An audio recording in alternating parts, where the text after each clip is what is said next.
எல்லாருக்கும் வணக்கம். நான் Hima Subramanian. Welcome to home cooking Tamil. நம்ம நிறைய சப்ஜி கறி ரெசிபிஸ் பார்த்துருக்கோம். இன்னைக்கு டேஸ்டியான நல்ல டிஃப்ரெண்டான ஒரு கறி ரெசிபி தான் பார்க்க போறோம். இது பழாக்கா கறி. இது பழாப்பழம் சீசன்னால இப்போ இது உங்களுக்கு ஈஸியா கிடைக்கும். வாங்க இப்போ நம்ம ரெசிபிக்குள்ள போகலாம். இந்த ரெசிபிக்கு நான் சின்ன சைஸ் பழாக்காய் எடுத்திருக்கேன். நல்ல ஃப்ரெஷ்ஷா இருக்கிற காய் பார்த்து வாங்கிக்கோங்க. காயை நறுக்கிறதுக்கு முன்னாடி கத்தியில கொஞ்சமா எண்ணெயை தடவிக்கோங்க. இந்த ரெசிபியில் பலாக்காய் நறுக்கிறது தான் கொஞ்சம் சேலஞ்சிங்கான பார்ட். மற்றது எல்லாமே கொஞ்சம் ஈஸி தான்.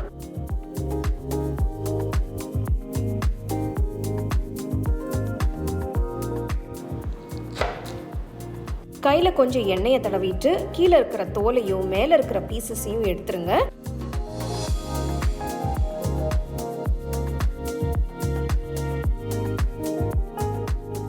நடுவில் இருக்கிறத உங்களுக்கு விருப்பமான ஷேப்ல நீங்க கட் பண்ணிக்கலாம். ஒரு பாத்திரத்துல தண்ணி ஊத்தி நறுக்கி வச்ச பலாக்காயை சேர்த்து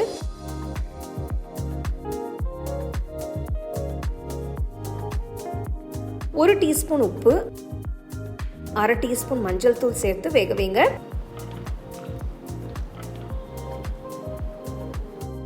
ஒரு 10 நிமிஷம் வெந்தா போறோம். ரொம்ப குழைவா வேக வைக்க வேண்டாம்.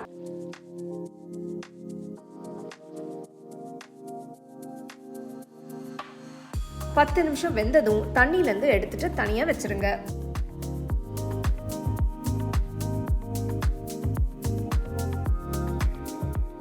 இப்போ இந்த கறிக்கு தேவையான மசாலாவை அரைச்சுக்கலாம்.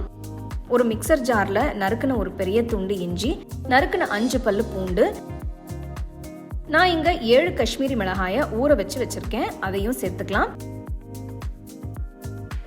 இது கூட 1 டீஸ்பூன் மிளகு, 1 டீஸ்பூன் சீரகம், 2 டீஸ்பூன் தனியா, சின்ன துண்டு பட்டை, 4 கிராம்பு, 2 ஏலக்காய் சேர்த்து முதல்ல தண்ணி எதுவும் ஊத்தாம ஒரு தடவை நல்லா அரைச்சுக்கலாம். மறுபடி ஓபன் பண்ணி மிளகாய் ஊற வச்ச தண்ணியை சேர்த்து நல்லா விழுத அரைச்சுக்கோங்க.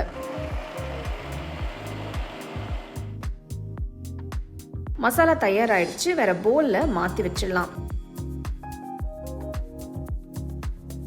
ஒரு அகலமான பேன்ல 2 டேபிள் ஸ்பூன் கடுகு எண்ணெய் ஊத்திட்டு வேக வச்ச பலாக்காயை இதுல சேர்த்து ஒரு 5 நிமிஷம் பிரட்டி விடுங்க.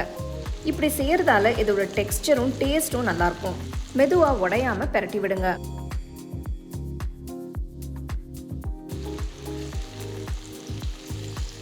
அஞ்சு நிமிஷம் ஆனதும் வேற பவுல்ல எடுத்து வச்சிடலாம். அதே பேன்ல 3 டேபிள் ஸ்பூன் கடுகு எண்ணெய் ஊத்திக்கலாம். உங்ககிட்ட கடுகு எண்ணெய் இல்லைன்னா நீங்க வீட்டுல யூஸ் பண்ற ரெகுலரான எண்ணெயை ஊத்திக்கோங்க. எண்ணெய் சூடானதும் 2 பிரியாணி இலை, 1 டீஸ்பூன் சீரகம், மெலிசா நீல வாக்கில் நறுக்குன 3 வெங்காயம் சேர்த்து ஒரு 5 நிமிஷம் வதக்குங்க.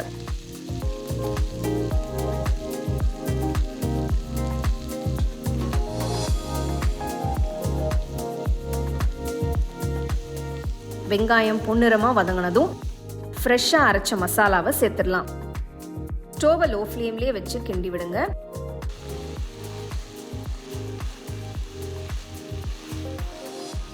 இப்போ 1 டீஸ்பூன் உப்பு சேர்த்துக்கலாம். உப்பு உங்க டேஸ்ட்டுக்கு தகுந்த மாதிரி அட்ஜஸ்ட் பண்ணி சேர்த்துக்கோங்க. ஒரு தடவை கலந்து விட்டு அடுத்து 2 தக்காளியை பொடிசா நறுக்கி சேர்த்துக்கலாம். தக்காளி நல்லா மசியட்டும்.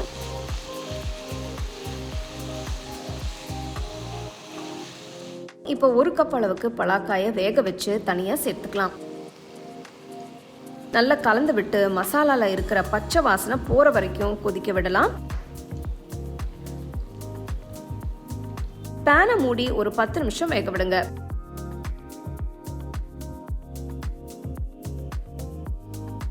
பத்து நிமிஷத்துல நல்ல பச்சை வாசனை எல்லாம் போய் எண்ணெய் பிரிஞ்சு வந்திருக்கும்.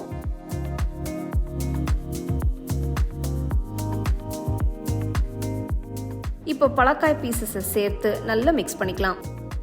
மசாலா எல்லாமே காயில கோட் ஆகிற மாதிரி கலந்து விடுங்க.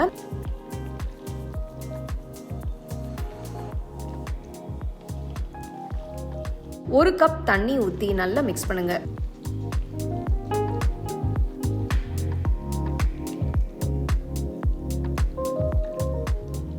தண்ணி நல்லா மசாலால காயில சேர்த்து கலந்ததும் இன்னொரு கப் தண்ணி ஊத்தி கலந்து விடுங்க.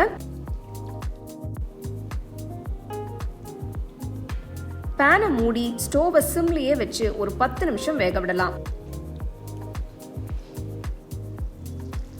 10 நிமிஷம் ஆனதும் ஓப்பன் பண்ணி பார்த்தீங்கன்னா கறி அருமையாக வந்திருக்கு. ஒரு தடவை நல்லா கலந்து விட்டு புதுசாக நறுக்கின கொத்தமல்லியை தூவி இறக்கிடலாம்.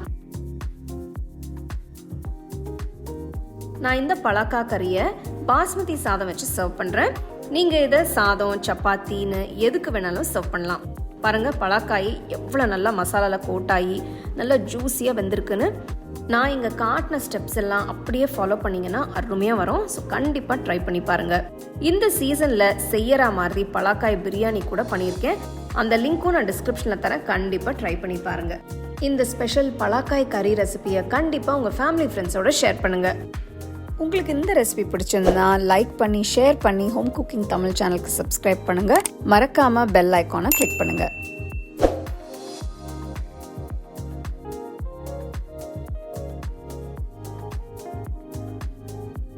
The second edition of the home cooking book is now available on Amazon as well as on shop.homecookingshow.in.